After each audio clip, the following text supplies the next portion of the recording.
great honor to have all my friends here. It's like old home week. What a job you're doing. And thank you very much for that.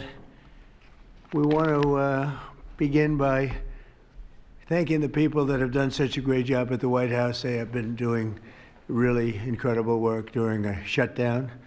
I don't even know if they're supposed to be working, but they wouldn't miss a day. So I just want to thank everybody for that very much. And we're here today to discuss a sweeping, unprecedented, and historically successful operation that my administration has carried out in recent weeks to arrest, prosecute, and permanently remove members of foreign drug cartels from American soil. And the people gathered around this table are the ones that are doing it, and in this room. Some of them sitting a little behind. Some of them, I'm surprised, are not actually at the table. You people should be very insulted by that. But you've done a great job back there. On my first day in office earlier this year, I signed an executive order to officially designate the drug cartels and savage transnational gangs as foreign terrorist organizations. It was my honor to do so. And on that same day, I also signed an order directing the creation of the Homeland Security Task Force to bring together all federal, state, and local partners to achieve the national policy goal of eliminating the cartel presence in America once and for all. And the results are, and it's early, and the results are spectacular.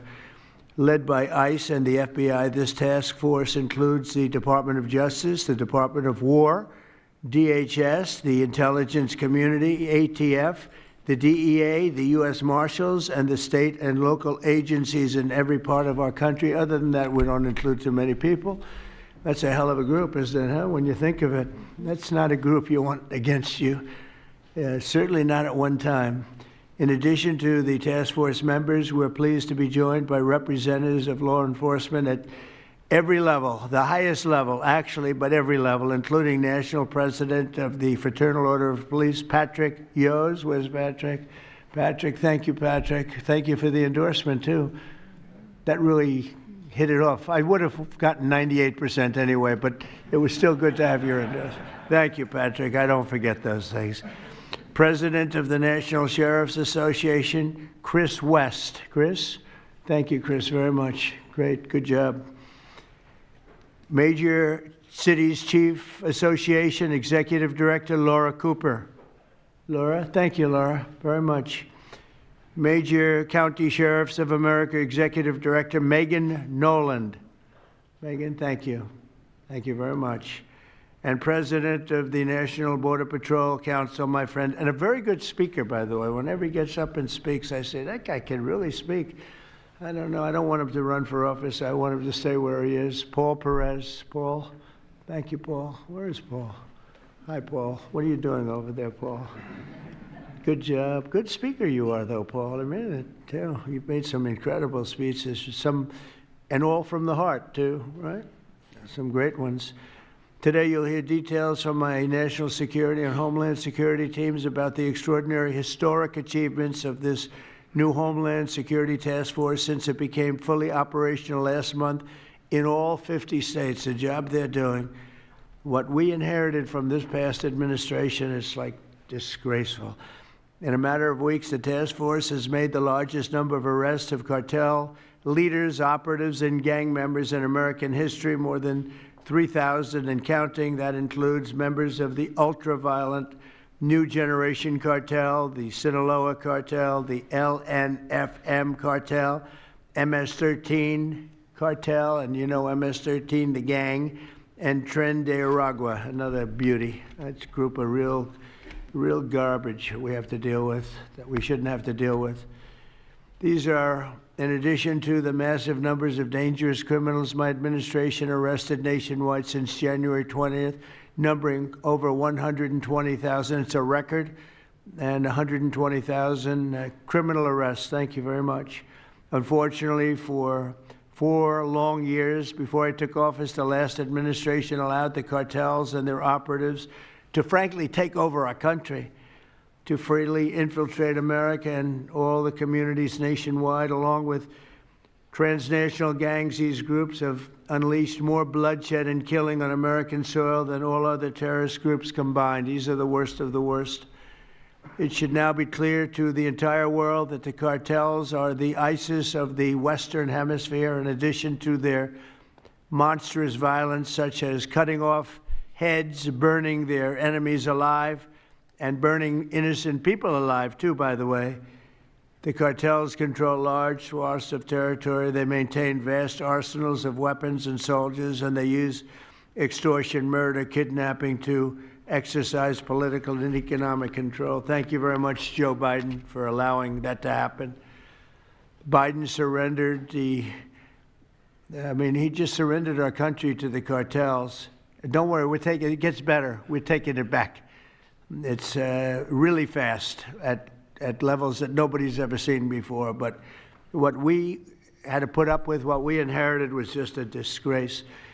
And while Biden was president, if he was president, I think the auto pen was president, not Biden, nearly 100% of those who infiltrated our southern border did so because they were personally approved.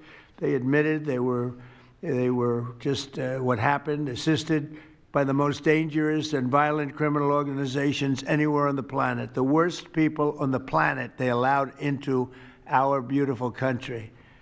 Under the Trump administration, we're finally treating the cartels as the core national security threat that they really are. The cartels are waging war on America, and just as I promised in the campaign, we're waging war on them like they've never seen before. All you have to do is turn on your television and you'll see what's happening to them. Past administrations have tried to mitigate this threat, and our objective is to eliminate it. We're not mitigating, we're eliminating. We're getting them out. The bad ones we're putting in prison. We hate to do that because that means we're stuck with them for 50 years or more. In recent weeks, our Homeland Security Task Forces seized more than 70 tons of deadly narcotics, along with more than 1,000 illegal guns. And that's just recently. This is already the most successful anti-cartel and anti-gang operation in American history, and it's just getting started. We have incredible people. A lot of them are in this room with us today, and it's an honor to have them. But we're going to not stop until the threat has been fully and completely eradicated. I want to thank task force members with us today, including a person who's doing a fantastic job, Attorney General Pam Bondi. Thank you, Pam. Thank you. Secretary of War Pete Hegseth. Sounds so much better than Secretary of Defense. I don't know. Do you guys agree with that? I don't know. It sounds, we won the First World War, the Second World War. I always say everything before and everything in between.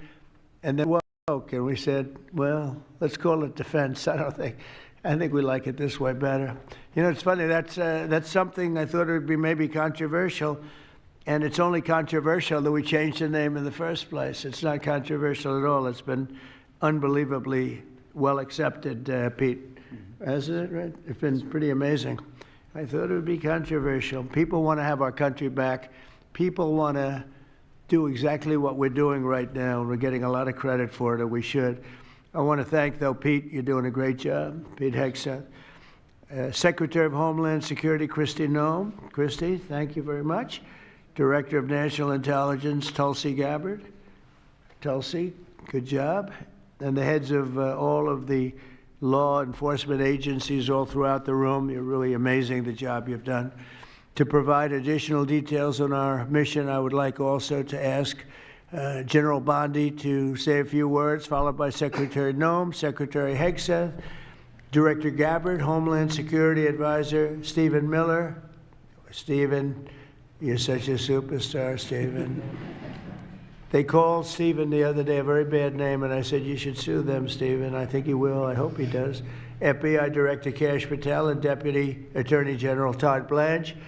And I just want to say it's an honor, the job we're doing, and these people are doing absolutely incredible. I'll just add a couple of things. In Memphis, as you know, where the numbers are down in half already, and it's only been about 2 weeks. You're doing a fantastic job there. Thank you. Incredible. Nobody thought it was possible. It was really it was a very sick city. It was horrible what happened there. People would go from, if you're on the board of FedEx, they would ride you 1 block to the hotel. They said you couldn't walk it because it was too dangerous, and they're already feeling better about it. But the best example right now is Washington, D.C. We went from one of the most unsafe places and the planet, I hate to say, but in this country, to a totally safe city.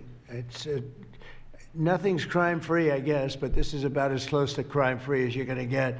And you guys have done an incredible job with that. Every one of you have worked so hard on this one, and it's our nation's capital. And people would go to the nation, they'd go from, I always say, Iowa, Indiana. They'd go from Florida, they'd come up, they want to see the monument. I want to see the Lincoln Memorial. I want to see one of the monuments, any one of them, and they'd go home in a coffin. But not anymore. It's not happening anymore. We haven't had that happen in a long time. It was averaging more than one a week, one person a week. Who would think that's possible? And it hasn't happened anymore. And we have a safe city. We have a city where the restaurants are booming. People are going out. Nobody's being mugged, hit over the head with a baseball bat. None of the stuff is gone. We took out 1,700 criminals, many of them career criminals, many of them given to us by Joe Biden and his ridiculous open borders policy. They came in from jails from all over the world, not just South America, from all over the world. Jails, they came in from mental institutions and insane asylums all over the world, drug dealers, and we got them the hell out of here. They're either that, or if they're so bad, as I said before, we put them in jail because we can't take a chance that they come back. But I want to just say that Washington, D.C. is such an example of what could be done. And now the same thing's happening in Memphis. We're just halfway through the process, and already the numbers are far superior, far better than what we would have thought at this time. And Chicago, I just saw the number. Last week, it was last weekend, 4 were murdered, 11 were shot. And then I have this guy Pritzker, is a very weak governor. Let me be nice. I'm going to be very nice. He's extremely weak. He's pathetic. I have Pritzker get up and say how great they're doing in Chicago. They're doing very poorly. So 4 were murdered, 4, 11 were shot. I would say, and that was not a bad week for him. Okay, that was not a bad week. He's had somewhere 18 or 19 were murdered. And you know what his excuse was? Yeah, but that was a long weekend. Okay, can you believe it? He said that was a long weekend. He's bad. And the mayor is worse. I mean, that mayor is worse. Low IQ, very low IQ. And we don't need low IQ people. We need people that are going to take care. And I love Chicago, and I love those beautiful women, black women, beautiful women wearing MAGA hats. And they're all over the place in Chicago. They want protection. They don't care if it's the National Guard, if it's the Army, Navy, Coast Guard, Marines. They'll take Space Force, okay? Space Force, send them in. They just don't want to be mugged, killed, raped, shot in the head, and we stop it. So we're going to be given a very special, we're going to give Chicago very special care. As you probably know, maybe you heard, we were going to do a big surge in San Francisco, but I got a great call from some incredible people, some friends of mine, very successful people. Mark, who's, everybody knows him, and Jensen, everybody knows Jensen, NVIDIA, and others called me from San Francisco, and they said, we're working really, really hard with the mayor, and we're making progress. Would it be possible for you to hold off the surge? And I had 4 or 5 calls, and I think they're making progress of their own. That would be the greatest. I mean, if they could do that, that'd be great.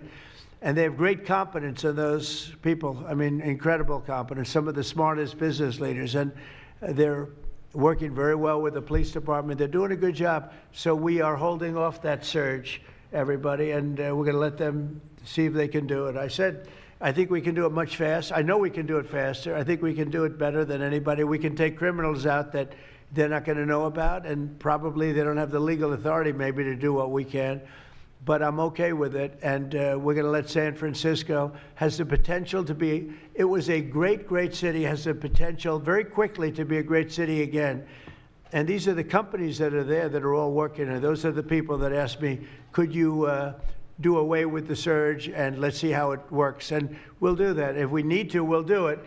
But it's possible that we won't need to, and we will be focusing on other places like Chicago, and we'll have Chicago taken care of very quickly. But just remember, 11 people shot, 4 people murdered, okay?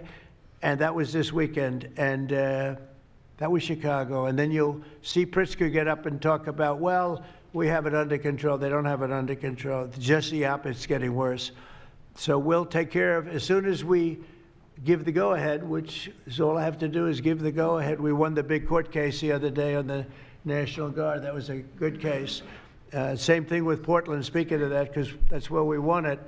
But, I mean, I looked the other night, Saturday night, Portland is like burning to the ground, and these people are saying, it's just friendly stuff. The whole place is burning to the ground. So we'll take care of that one. That's like an insurrection more than it is anything else. That's crazy. Portland's crazy. And then you listen to these radical left people talking about it's really okay. You're seeing things. You're really seeing things. So we're going to take care of Chicago. We're going to take care of Portland. We're going to take care of Memphis. We're proud of D.C. There's nothing to take care of anymore, but we're not going to let it ever go bad. It's never going to happen again, our nation's capital.